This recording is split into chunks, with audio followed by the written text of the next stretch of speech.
Hello and welcome to the Context Needed podcast. Kyle joined by, as usual, the super rare gacha Ollie and the fucking trash weeb Ryan. He disgusts me. Look at him. He's disgusting. A woo! For people who can't see what Ryan did, it was just a war crime. It was just a bunch of degenerate Put weeb me shit. down with on the list with the worst of them. Ryan, if you were a gacha, you wouldn't even be those gachas that help increase the abilities. You'd be those ones that you instantly get rid of. I'd be like, the real life gachas you can get, where it's just like a tiny table or a tiny chair or like an inanimate object that nobody really wants. Wow, look, this is the one that everyone can already get. I really don't care. Well, just before we continue into the podcast, if this is being played live on Saturday at the usual time, this is pre-recorded. There's been a few things that have happened in the real world that has made it so we can't do an actual live podcast, so we'll be looking to try and get that back to normal when we can. But we'll continue anyway. We wanted to talk about today shows, games, movies, books, or any media or something that you put off watching or playing or reading or whatever because you thought it looked dumb or you didn't care.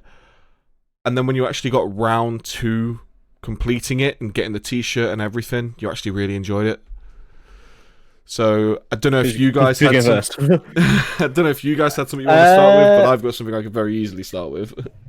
I've had a few. One literally the other day, and that was. It's not that I wasn't interested in it. Like I knew I'd probably like it, but I don't know why I just put off playing it. And that's Metro Exodus because I played the previous two games, really enjoyed them. And I'm currently playing through Exodus, which is great fun. And it's also the first game I've played where I can actually try ray tracing with my graphics card, which is nice. And hear how loud the graphics card gets. Can't even hear it, man. Oh, good card. I've heard some RTXs, like the fan noise you can get from them when the ray tracing's on is ridiculous. Mine's okay, actually. I mean, sometimes I've been playing with headphones, but I can't say I've noticed it otherwise. But a bigger one where I just thought, oh no, I'm not interested in this, I'm not going to like it, was Skyrim, actually. Because I didn't buy it. I think Tom got me it for Christmas or my birthday or something. Yeah. And I'd never played any kind of fancy RPG at that point.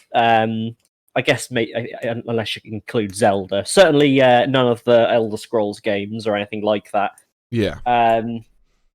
Wasn't interested whatsoever. Like, I heard a lot of people talking about it. I was just like, just this game's out.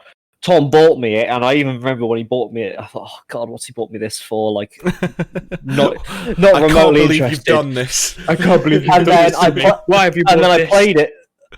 I was like, holy fuck, this is really good. And thus began my journey into fancy RPGs. I can actually agree with you there. I was originally like, nah, it's not my bag. It's not like a shoot. Didn't think I'd like it. I think I got it for like, I don't know if I got it for Christmas or my birthday, and I spent like a whole summer just cooped up in a dark room playing it, nothing else.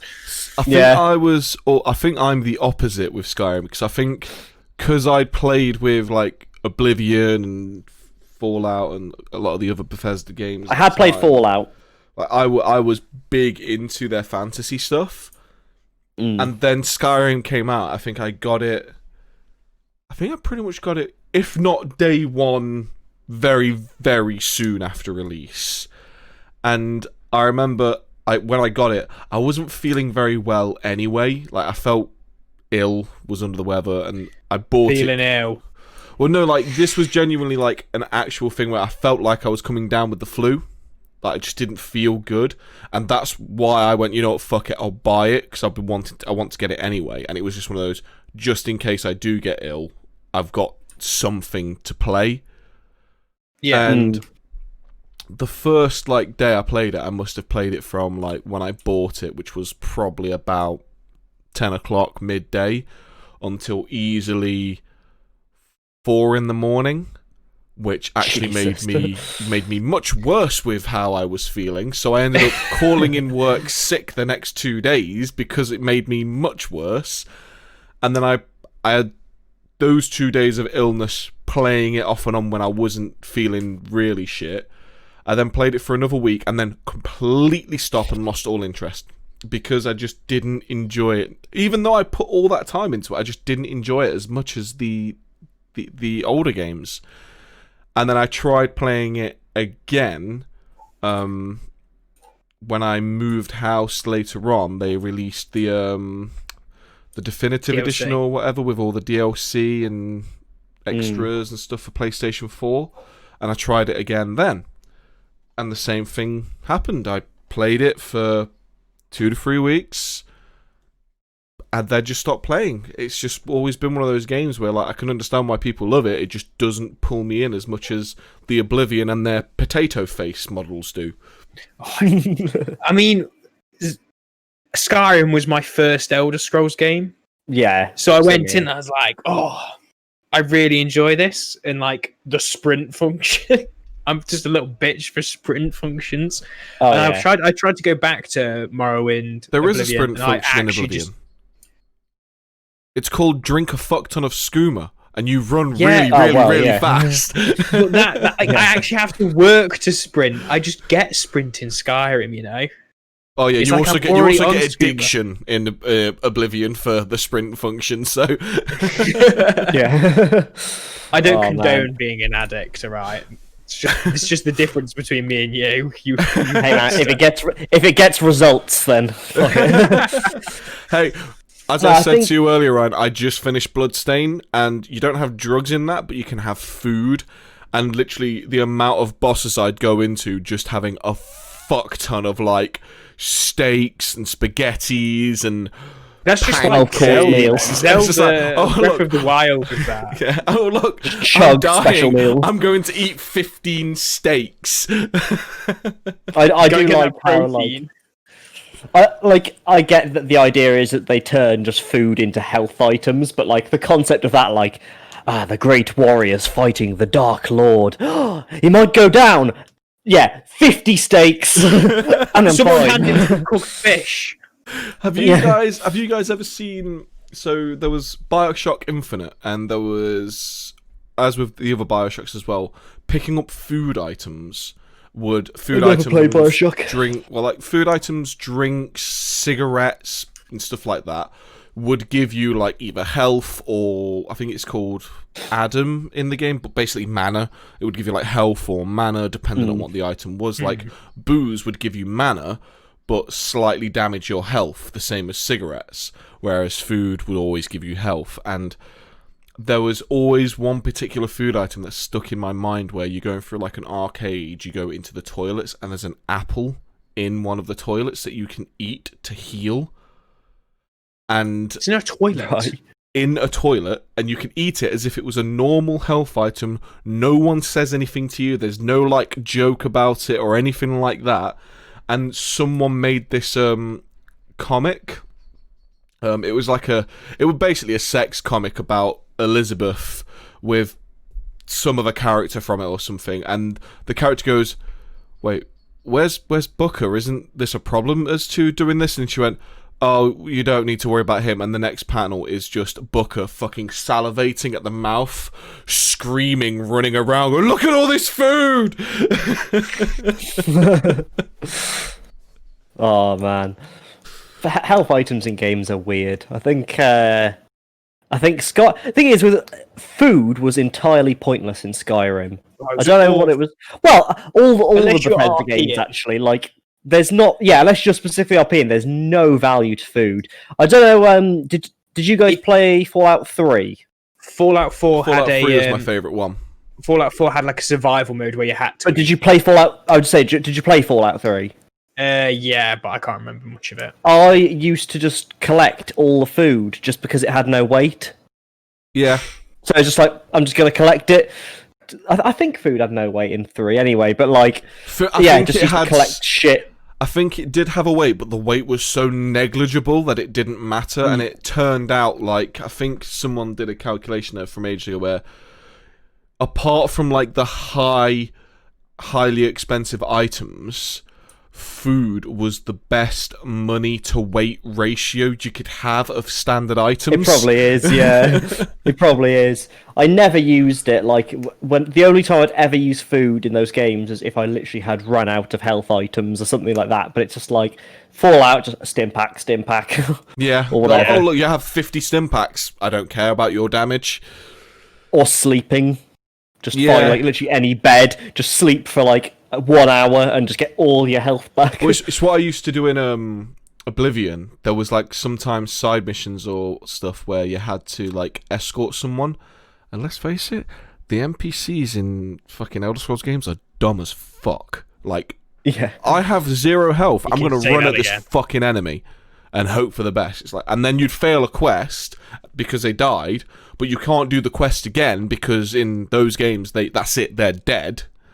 Unless you had a save, I Let's think. have a quick Yeah, save. unless you could go back, but obviously sometimes you'd forget that. So what I literally used to abuse the waiting system in Oblivion, where one specific quest I remember the most was it was like a woman trying to get some item from this cave, and she'd come to help you, and it was like I could just go myself and not have you, deal with this, but okay, Waste we'll my do this. time. Yeah, so she'd follow you. And all I'd do, because I didn't have healing spells that I could use on her, and she wouldn't use, even if I pickpocketed her and put a healing potion in her pocket, she wouldn't drink it to heal. So I used to literally go into the room, I'd like do something to try and block her movement, whether it was like drop something big in her path that would make her like pathing get confused, run into the room, fight as much as I could until she then arrived, and then as soon as everyone dead, if she had any form of health gone, I'd just use the wait system for like 2 hours in game, and she'd be fully healed by that point, and then I'd continue, and it would also save for me. So That's mad. I'm trying to think. You were saying that this is a bit of a tangent, but I just remembered seeing a YouTube video about this one fantasy game, and I can't remember what it is. Like, I don't think it's Elder Scrolls, but I can't remember what it was specifically. There was a fantasy game where there was a demo for it, and apparently you could actually finish the game in the demo. And I can't remember what the game was now. It was something Worlds. like. Two Worlds. Was I it think Two it's- Worlds? Because That sounds familiar. Yeah, the speed run of that game, because when the game starts, the final bad guy talks in, to doesn't you, he? and what you can do is you can attack him there and he'll kill you, or what you can do is you can pepper him from range and lure him to the starter village, where every single That's it. NPC in that village is actually Yeah. fucking badass, and they just kill him, and That's that's it, it. and you Game can- over, yeah. you've won. Yeah, it's just, I love that. Just completely broken. Just like, what are you gonna do, really?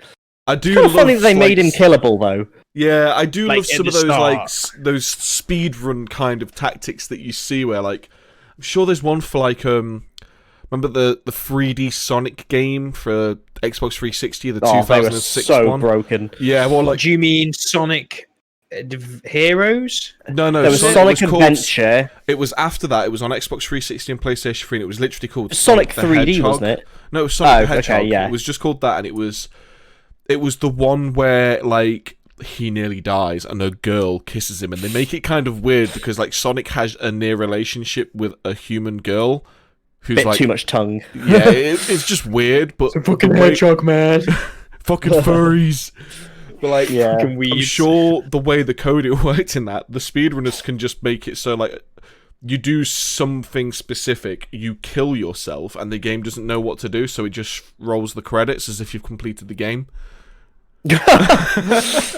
Wow, I guess that's the end. And it's The best, infinitely better the than best playing the actual Sonic game. series game was Shadow the Hedgehog. Don't at me. I quite The liked first- Sonic The Adventure. first black hedgehog, and they give him a gun. Bro, he was fucking badass. I loved Shadow the He He was Hedgehog. was, first he was to nail it, so fucking edgy. It was like, it was cringe edgy.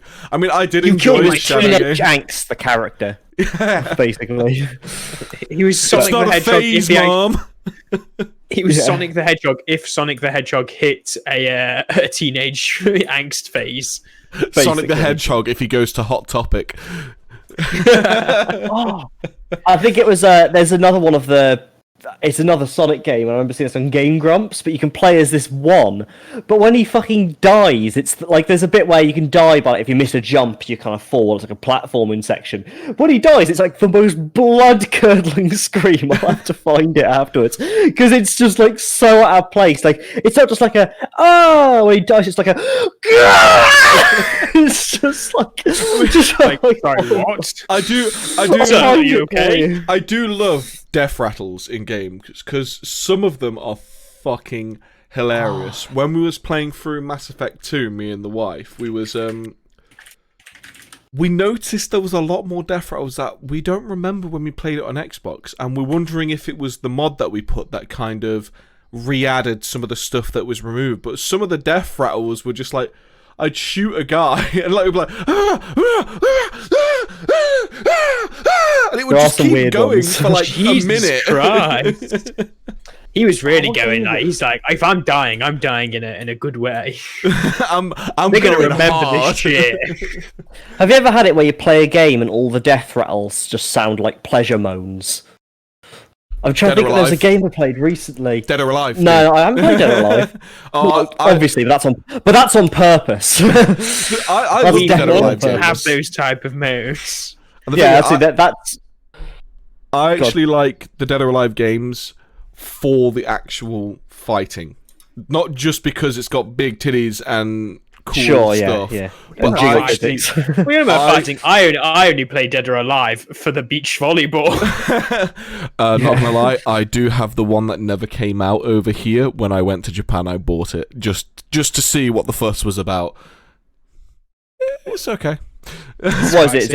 Is it like just like a more lewd version? Is it or? Well, they have called the Dead or Alive Extreme series, which is basically the one where like all the girls from the series go to an island resort and they'll play like volleyball, or you do mini games and you can earn money. You can get. It was like the first game which had a tanning system where obviously they wear bikinis and stuff, and if you have them in a bikini for so long, they'll get a tan in that bikini. So when you swap bikini or swimsuit, they have tan lines. And it was like, right. It was I'm like, interested. This is like Link me. This is one of those things like, holy shit, this is actually really good technology for literally a titty game. And Yeah, The I Japanese linked that Sonic know video, what by the they're way. doing. Oh, The sweet. Japanese are they're just on another level. They have already ascended. They already had like that cool technology where it was like Dead or Alive were one of the first games to have like really good like sweat and water physics on models and stuff, and that was first done in their Dead or Alive Extreme series, which is just a titty game pretty much. But they had Give a pervert the money and he'll get it done. Yeah. That's all I'm saying. That's all I'm saying. they had Extreme 1 and 2, which were like kind of offshoots of the volleyball games, and then there was Dead or Alive Extreme, I think it's the third one, which they like unveiled and everyone was like, holy shit, it's going to be awesome, but there was never like a release date for Western audiences, and all the fans were like, we want the Western release date. Is there going to be one? They basically did a panel basically saying that they're not going to release it officially in the West because literally, like, this is paraphrasing what they said, but literally because we don't want to have SJW backlash because of our game is pretty much just about the female body and how good it looks kind of thing. So it was like, okay, Yeah. so everyone just imports it from China because that one has an English translation. I mean, this is a problem, is where people can't. I mean, it's not. It's like it's not even if as if it's not even real. 100%, it's not even one. It's not real people. Two, it's not 100% negative because they're just praising people for their body. The entire game is pretty much just look at how good these models look, and it's like it's not just as in like the physical female body that they're praising. I mean, the technology like to make it look that good is incredibly well done. But it's just look like, at how realistically her tits are jiggling. the thing I've always found. Titty jiggle should be in every game. All right, there should be an option in every settings for Well, I was titty just thinking, jiggle. since a game like Dead or Alive is so popular, like obviously it's a popular. I'm surprised no one's made basically just like a shooter where you play as girls and there's all jiggle physics when they shoot. There's Because many. if it sells for There's Dead or many. Alive, There is, are there? yeah. Oh Really? yes. How have I not found them? You're just Why not looking haven't in the right hellholes, mate. Why haven't Evidently. you played one of these on stream? Now that's the real question. Yeah, well, I Just found get a light machine gun, full auto. Twitch has banned a lot of these games. Because it's controlled by the SJWs. But Yeah. I think like with like going into like the praising of the model, I think the thing that always bothers me, like I can understand like body positivity and all that kind of stuff, but like when the amount of times I hear that, oh, we shouldn't have these heavily attractive, ridiculously perfect females being played or shown because it gives, what is it? It gives Unrealistic body unrealistic ideas. proportions for females, and it's like, bitch, have you seen fantasy heroes? Have you seen Yeah. You've male seen fantasy every heroes? male fantasy hero. Yeah, I mean, like, let's face it, Arnold Schwarzenegger in Conan is the pinnacle fantasy hero. I will fucking never look that good. Yet, that's everywhere. That's the thing. Yeah. It's this massive quote. It's like it's an unrealistic body. If it's so unrealistic, how has that person toned themselves and worked on their body so much that they are actually at that level? It's real. Yeah. That's why. The Do you know thing what I mean? there It's was like- there was a hilarious thing with this kind of stuff where Tekken, I think it was either not the most recent Tekken that came out, but I think the one before, they had DLC for swimsuits. So you had loads of really, really like pretty nice swimsuits for the females, and there was a few people basically. I think it was like a panel that I saw where they was saying like, "Oh well, this is wrong because it's just all the females." And then one of the creators literally went, "Every character has a swimsuit. Every character, not just the females. Even Yoshimitsu. Not just the males. Yoshimitsu has a swimsuit. Fucking Kuma the bear had a Okay, swimsuit." excuse me, I've got to Google this. This is the thing though. When the Japanese say everyone gets a swimsuit, everyone gets a Everyone swimsuit. gets a swimsuit. Because goddamn, is there some sweaty weeb in Japan somewhere or all over the world right now who are like, look at that goddamn bear in a bikini. It's just What? it's the thing I find funny where it's like, oh, it's not very inclusive. It's so fucking inclusive that there's stuff in there you don't want to see. 100%. It's like, sorry, what are you trying to tell me? It's not inclusive. Okay, sure. Whatever. I do. I've always loved it when the Japanese are able to come back with shit like that. It's like, but the bear has one as well. Yeah, but What- out I of think all of this, that's what you're taking away from this. That's the problem Oh, though. Like people don't like to listen anymore. But goddamn Oh Japan, god, no. you just keep doing you. You keep doing bears in bikinis. Yep. Because somebody's gonna lap it up. It is great how they're able to do that. Going back into the original subject matter we wanted to say with the what's it? 'Cause there is a few that I want to pull up, especially because I literally finished the first season like 4 hours ago. So I always put off an anime called Food Wars because I thought it looked fucking stupid, and the only bits I ever saw of it was like, ooh, the lead character's made this food that just looks unassuming, but all of a sudden, It brings you to orgasm. well, yeah, I think the first episode is literally this girl who's trying to shut the restaurant down or something. She eats this food that he made from scraps, and then Potato wrapped it in all of bacon. a sudden, Oh. it all of a sudden just turns into like a fucking shonen show with the crazy backgrounds where she's flying through the air, but all of her clothes have fallen off, and she's like orgasming because the food tastes so good. And I was like, the fuck is this bullshit? And then I carried on watching it, and it literally is just a shonen battle show, except for food. So whenever people are eating the food, it is like someone charging up a fucking Kamehameha. And it's so ridiculously stupid, I love it. It's great. It's great. Honest to God, I came across it. I'm like, holy shit. This is art. This is art. What It's am true I form. watching? Sorry, briefly, just before you come in, this one of the stupidest bits is there's a character whose nickname is Nikumi, who they call the Meat Master, who just walks around in hot pants and a bikini. And there's one part where she My guy. she hands her food over to like one of the judges or something. And when she like puts it down, the judge says something to her, and in rebuttal, Nikumi like leans over. And obviously you hear the boing of the boobs, and then she says something, but the entire time she's saying this, like, easily 2 to 3 sentence long rebuttal, her boobs don't stop bouncing because they're making it as a point, as she's trying to talk about how juicy the meat is, her boobs are bouncing to show the juiciness of the meat or something, and I'm just there like, what? It's what it is. It is what it is.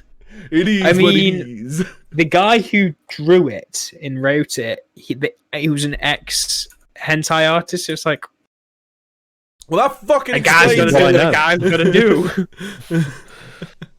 It's great. I love it. I think there's more shows like that which are just bizarre that you just get you. I was wondering why the art style reminded me of High School of the Dead, because the guy who drew the art for that in the manga was a hentai artist, because it was his brother that did the story and he did the art. And I was like, I wonder what other stuff he's done, because sometimes this over-sexualized stuff is just fun and popcorn mode to just read and watch. And I went on his like Mal, like my anime list section, just to see what other stuff he's made, and it was just like, oh, okay, this is all porn. So this is all porn. I think he had like... So this is what it looks like. He had maybe 1 or 2 other mangas that weren't porn, but like I read one of them because it was called like Fire, Fire, Fire or something like that. It's only had like 4 chapters or something. I was like, okay, so this is as close to porn as you can get without being porn, so yeah. And then his one that he's still working on now called Triage X, and he's like, this is basically High School of the Dead titty mode, except these guys are assassins, but they're doctors, and what? I'm invested. Triage X and is... lawyers, and mechanics. I haven't read the manga for it yet, but the anime was just the anime was just fucking god awful. The anime was trash apart from the titties. The titties. You just had that. I'm like, I was like, it kind of just throws you in. And you're like, but what's the story? I'm like, yes, I do enjoy the boobs because they are. And like, when we say they are big boobs, these are huge. Think big chungus boobs. Yes. Big chungus. God, I love it. I think actually ridiculous. I can go, because I have the physical copies of Triage X, so you guys continue talking, because I'm sure some of them actually give you the measurements of the characters. That's and again. They're fucking. It's like, this is physically impossible. I'm gonna go and grab the one that I'm trying to think of right now. Be right back. God. You probably won't believe me, but when I was back at secondary school, I was one of those people who I didn't really watch anime. Like, I'd watched Pokemon and stuff. I was big on Pokemon. I was more of a gamer. And I used to kind of be like, oh no, anime is just, it's stupid. It's like Bleach, and like there was only a few that were in my radar, which was like Bleach and One Piece, Pokemon, Yu-Gi-Oh. The kind of the basics that you start off with. And I used to like I was a bit of an arse. I was like, oh yeah, they look shit. They look just stupid. And then I started watching anime after I left school because I was like, well, it actually looks kind of cool, and nobody's judging me. And but now no one's judging me. But I'd had a bunch of friends go to me like, you should watch it, it's actually really good. So I was like, okay, I'll give it a go.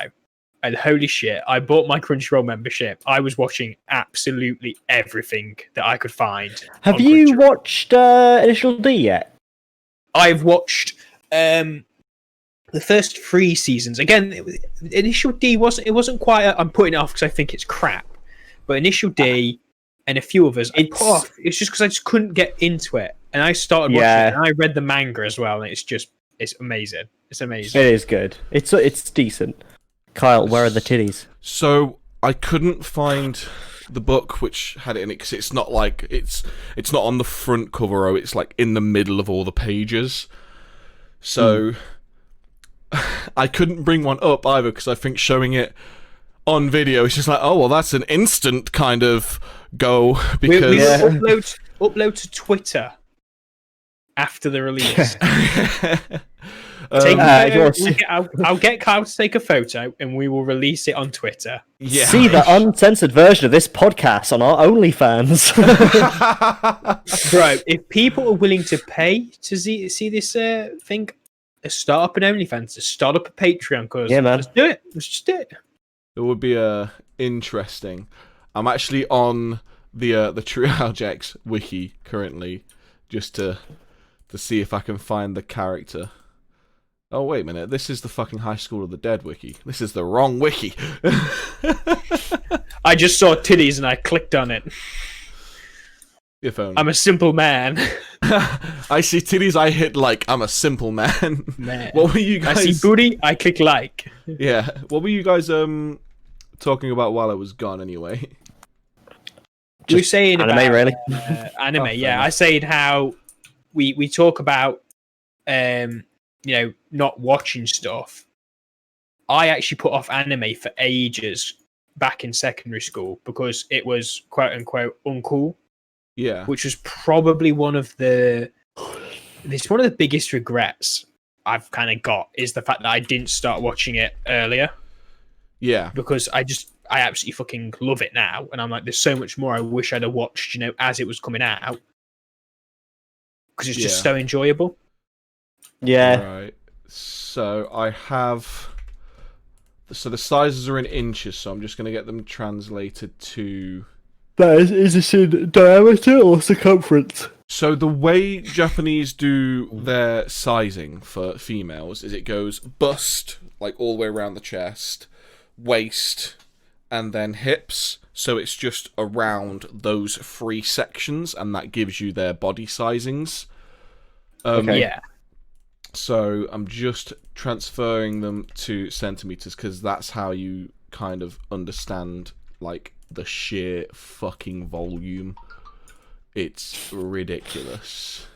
The displacement of these boobs. So I will, rather than going bust to hips, I'll go hips, waist, bust. So hips, Right, okay. hips 91 centimeters, waist 60 centimeters, bust 112 centimeters. Boy! Now I think the average bust size. Let's just Google this. Average bust size in centimeters. For like, come on. Average breast size. Here we go. Let's see if I can find that in centimeters. Because I remember someone saying it's like, yeah, she's like double the size kind of thing. It's like back problems would be a thing. Oh, and like the weight of them would be most of her body weight.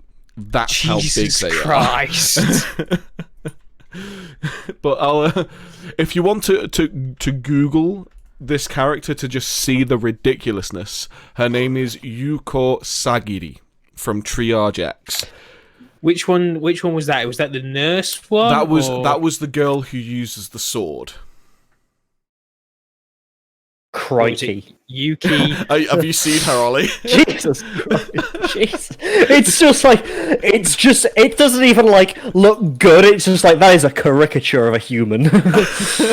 It's like, this is what, like, if there was a kid who was a really good artist who saw boobs for the first time and really, really liked them, but still hadn't seen, like, the rest of the world and the real world, this is what he would draw. Pretty much. Anyway, They so, just go on, and Ryan. from what you can see in the animation is there's no bra, or if they've got, it's like I don't think there's a bra that is physically capable of Yeah. holding things like that in. If they were making bras cargo for slings. that, like fucking NASA are developing those bad boys. You don't just go to H&M or Victoria's Secrets. You've just got NASA with rockets strapped to them. I'm sorry, but for the size of them, it'd be impossible to call them a secret. Yeah. We tried to hide them in Area 51, but they were too big. We were unsuccessful. We tried to pass them off as more weather balloons, but people weren't buying that. Hey, that weather balloon looks like a titty. Why is it constantly jiggling? Why has that balloon got a nipple? Oh, that's where they pump it with air. That's the nozzle. That's where they've got to blow it up. Oh, it's just another SJW parade, free the nip. Petition to hereon refer to nipples as milk nozzles.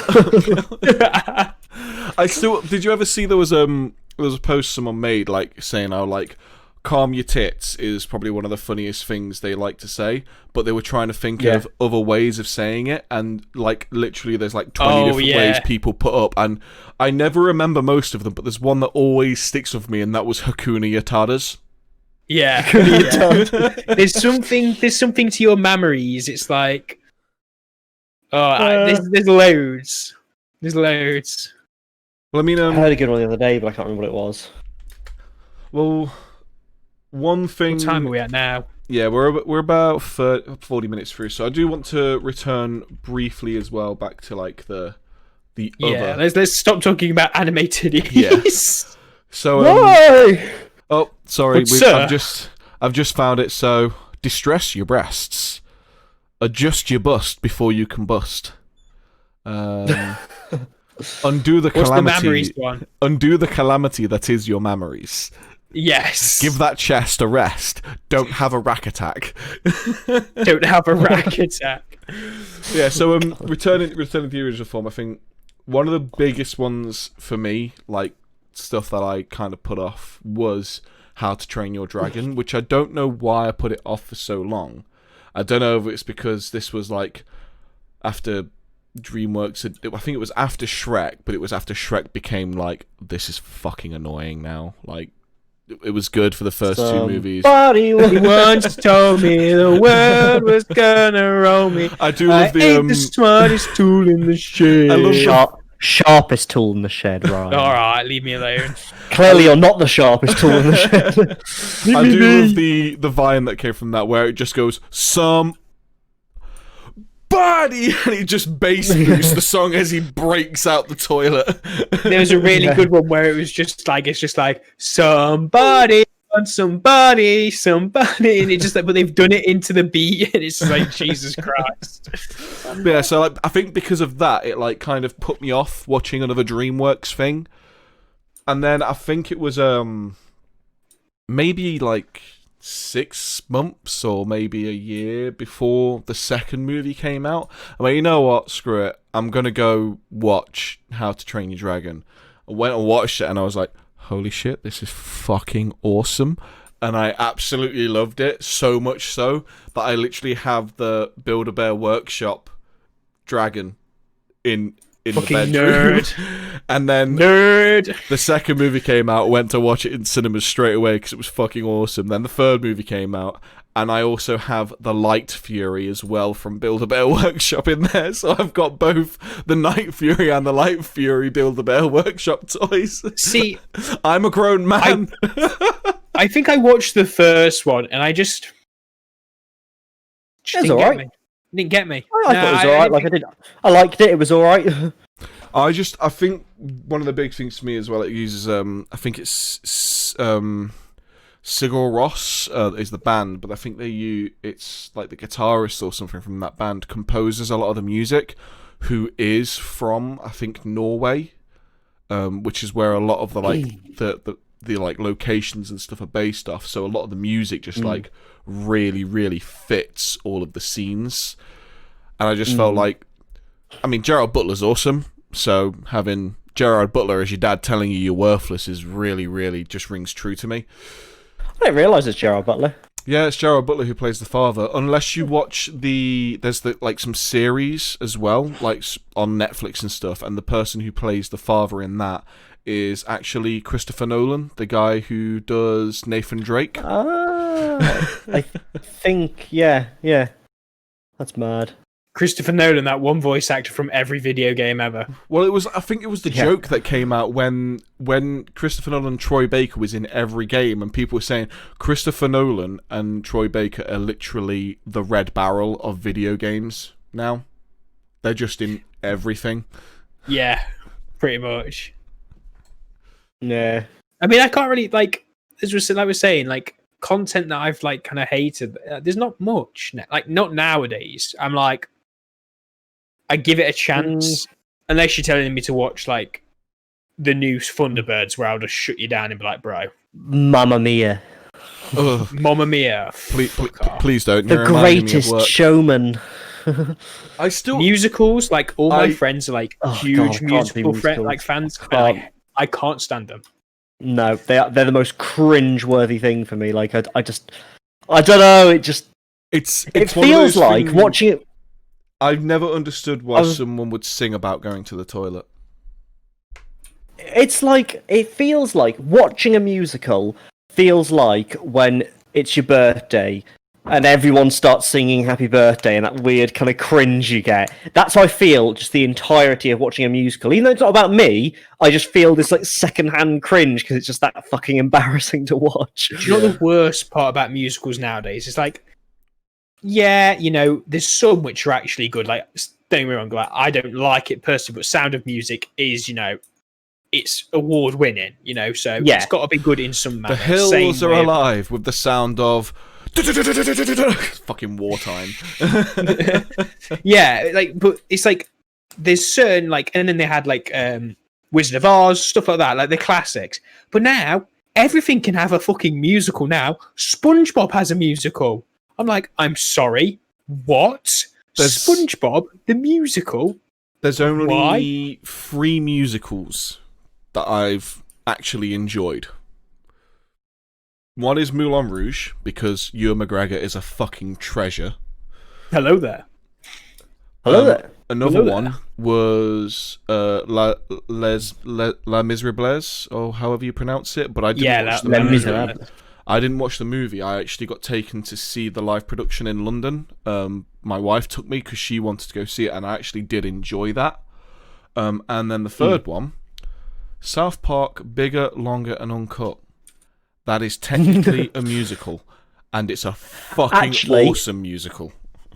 I have seen one live one that I did enjoy, and that was We Will Rock You in London. That was good. I've heard good things about that, and I've actually worked with guys who have worked that show.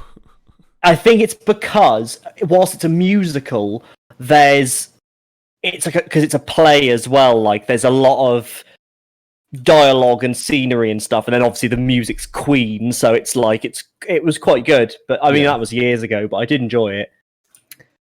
Queen doesn't hit like it used to anymore. Well, it's because Freddie Mercury's dead. Well, no, I know that. But I mean, to write music when you hear a Queen song now, I kind of sit there and I'm like, just fucking stop, please. See, I still thoroughly enjoy Queen music, and I think one of the things that I've always loved about Queen, and I think that made me like Queen more, was my stepdad. Now, he's one of those guys. He's set in his ways. He's kind of just workers' trade, kind of bald-headed dude, big fella, and I respect the guy because he pretty much brought me up. He paid for everything I needed to growing up. A bit homophobic, but it's one of those. As expected. But it's one of those ones where you can 9 times out of 10 he doesn't voice it, doesn't say anything about it, and so it's that's fine because everyone's got their right to opinion, even if it is technically an offensive opinion. They've got their right to it, and if it's an offensive one, at least he's keeping it to himself. So he's a bit homophobic, but Queen's his favourite band.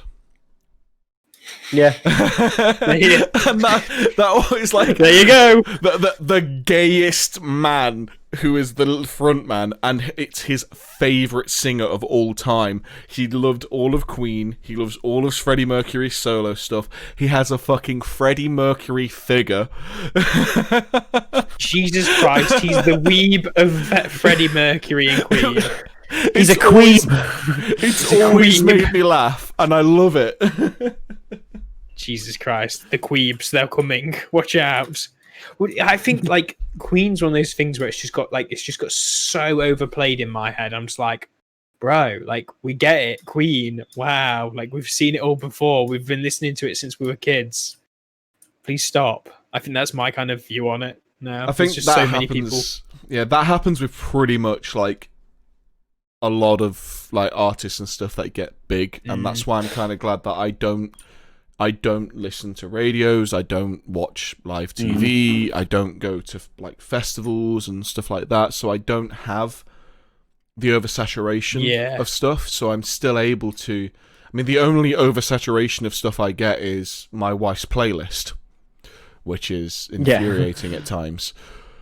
But that's literally the only oversaturation I get, and I think that kind of really helps me still enjoy certain things. Like, I still enjoy listening to Queen because it only gets put on every now and then.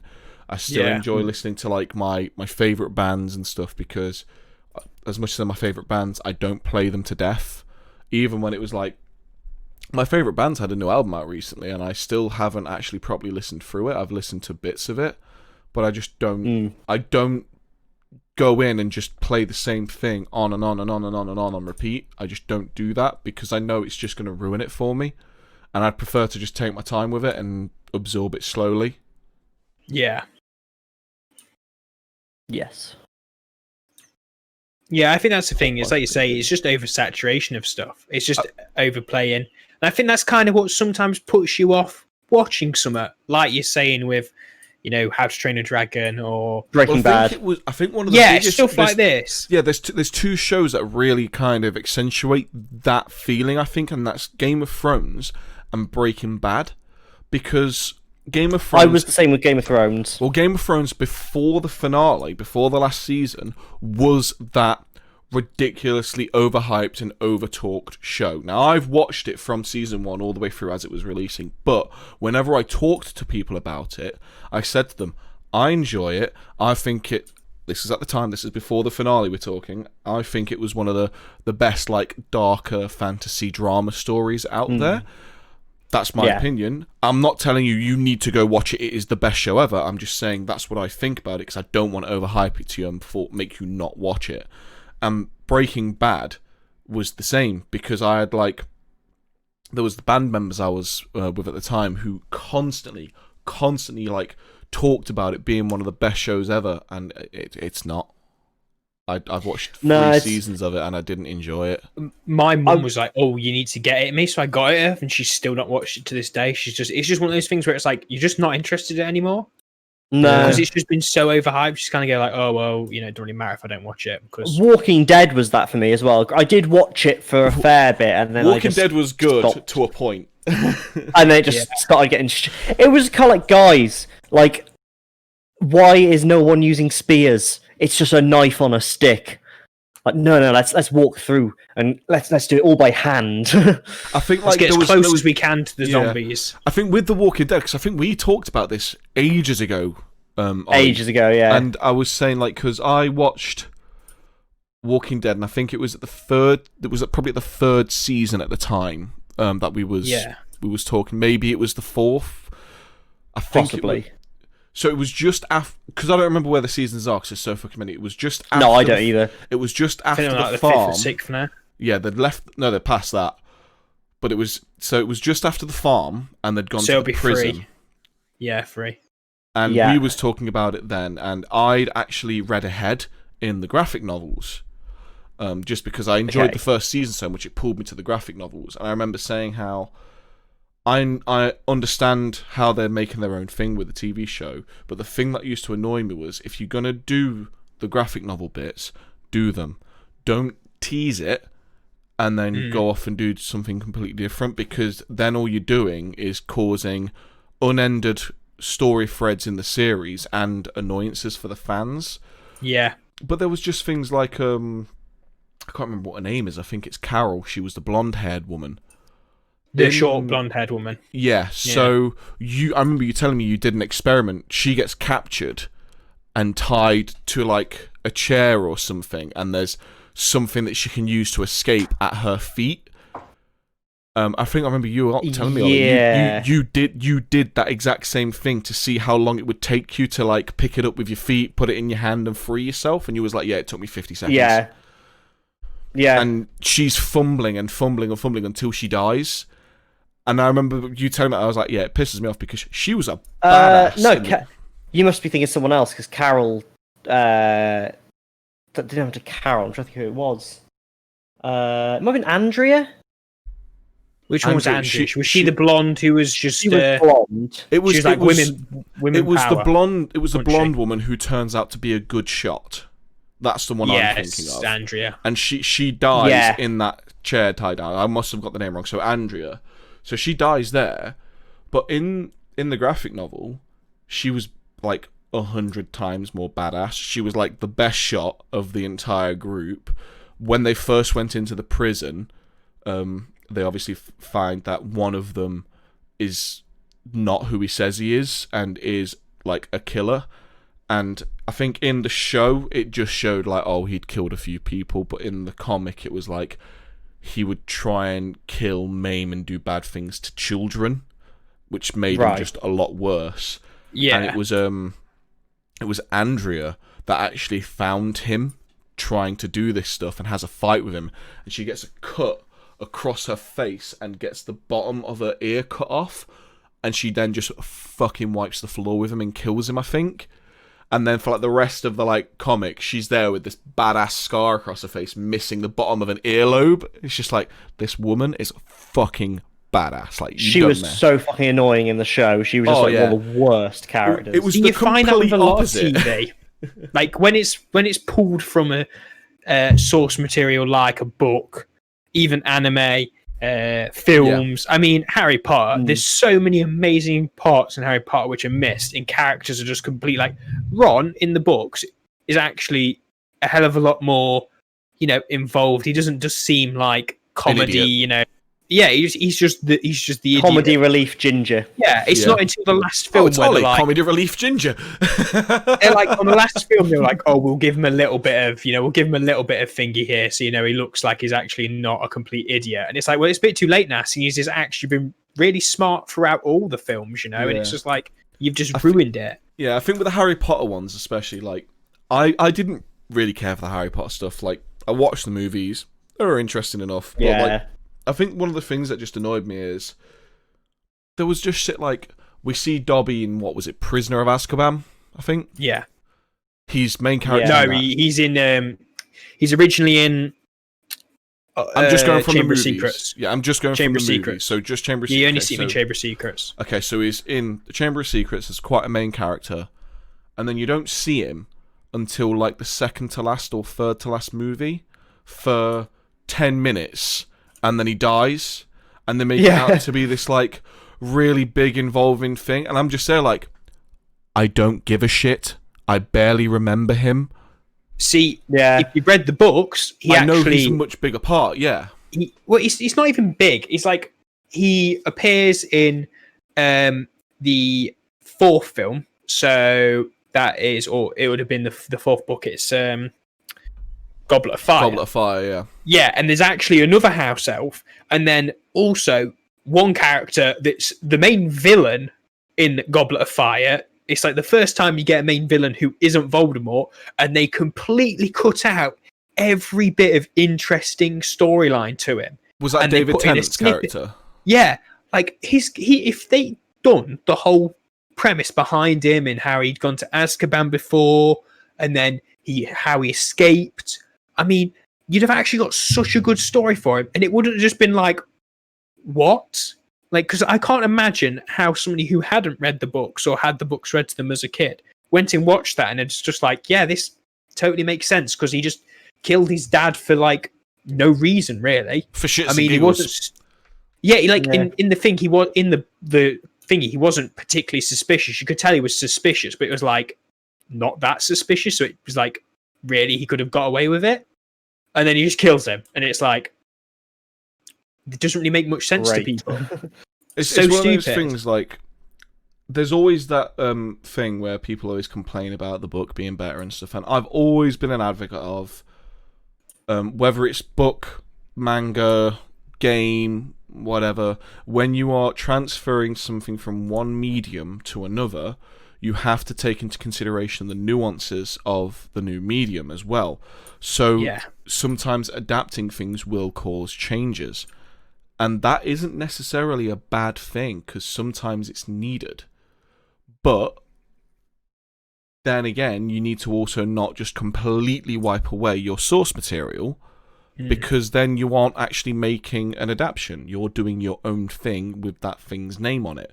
And I think probably the best adaptations that I'm aware of, personally, is the original anime Ghost in the Shell movie. Because even though it uses all the source material, the original manga's a lot more light-hearted and a lot more comedic, whereas they made this one a lot more thought-provoking and dark and kind of like much more depth to it, which worked perfectly for the medium change. And I think it's the original creator who always said, like, that's why he's happy with letting people use his source material, because as long as they do the same thing as that, it's always going to come across as it's still Ghost in the Shell, but it's still got it's still done well. It's good. And that was the issue where like there's like a handful of games they made for Ghost in the Shell that were just like meh, just not very good games. And then obviously there's the Scarlett Johansson movie, which was fucking annoying. I'm still yet to watch that. I'm still yet to watch liked it. So now, don't get me wrong, the special effects are fucking amazing. Like, the special effects in that movie are top tier, definitely. Yeah. The guy who plays Bato, the guy who gets his eyes changed, was a perfect cast. The absolute perfect cast for that character. Scarlett Johansson did the worst variation of Meiji Kusanagi I've ever seen. Like, just hands down. She's in everything, though. It's another character where she's the one character who's in every action film, and she's the only female. It's like, it's just boring now. It was annoying because she's basically female, like Brad Pitt, isn't she? Or Tom Cruise at this point. In that movie, it felt like she pretty much just did Black Widow, but in a cyberpunk setting. And that's what it feels like. Kinda, yeah. And then, that's really what I'm going to see, you know. And then the story as well. Like, Ghost in the Shell always did an amazing story. The original movie, it isn't just we're trying to stop terrorists, we're trying to stop this bad stuff from happening. It was always also about Meiji Kusanagi's existential crisis about understanding what it is to be human, because she's in a fully cyborg body, including her brain. She felt completely lost to her humanity, and that's why she doesn't blink in a lot of the scenes. Like, she just completely stares blankly. The only time she blinks is a handful of times. When she uses her kind of invisibility cloak, she doesn't try and cover herself up, cover her naked body up afterwards, because she's just lost a sense of humanity. Like, this isn't her body. And I think they tried to do that at certain points with Scarlett Johansson, with certain other things that happened, but it didn't work. And then the actual... I think it was a good effort. Like, I agree, they definitely didn't nail it, but I do think it was a nice change from the norm. Like, I guess considering, they cast her when the Marvel movies were still very popular and stuff like that, like, it was a nice change of pace. But yeah, I agree. I feel like they didn't go deep enough with it. I think the biggest issue, like, I genuinely think it could have worked with the entire cast they had and the way they wanted to do it, as long as they actually just focused on one arc and focused on one story. But the issue is, it feels like to me, they looked at the entire back catalogue of the Ghost in the Shell manga, the Ghost in the Shell series, all the movies they've done and side stories, and just gone, oh wow, there's some cool stories there, and then just pushed them all into one movie. When all they needed to do was like, I mean, they could just go into the manga or the movie and just look at like one really good arc. Like they could have done the Laughing Man arc, which is probably considered one of the best arcs, and just done that, and then done it really well with hints of the existential crisis that she's having, hints of the like transhumanist kind of philosophy in there, and just have it kind of like a sideline thing. And then they would have easily, like, if that would have worked, they could have then interwoven that into more movies, because you know for a fact if it had done well, they would have done more movies. Oh, without a doubt. Yeah. I think this is the thing, though. They're just Hollywood at the moment. It's just all about, oh, how many flashy CGI scenes can we get in it, you know? And don't get me wrong, that's how they're earning money. But I think you're losing a lot of aspects that could be brought into the film industry. You know, that just, you know, like I say, they're just lost. Yeah, You lose the charm, I guess. Yeah. Sometimes it doesn't matter how flashy your CGI is, the story also needs to be strong. And I think the case in point for me there is, I know it's a Marvel movie, but I found like the acting in this movie was fucking astounding by certain people, and it was Black Panther. The CGI in that movie at times is dog shit. Oh, it's fucking awful, yeah. But the portrayal of Killmonger by Michael B. Jordan is probably one of the best portrayals of a bad guy, and he has, in my opinion, hands down, one of the best acted scenes in any Marvel movie. Because there's the bit where he goes to his spirit plane and he goes back to his like apartment, Isn't it, with his dad? Yeah, and there's that moment where it just has a brief moment where he just has the camera on him, and in that moment you literally see all of the emotions that he's having pass through in just his facial expression. And it's done brilliantly, and that's why I find it a real. It has like its drawbacks in the whole Marvel scape of things, but it is probably a very, very, in my opinion, very well acted and very well done movie.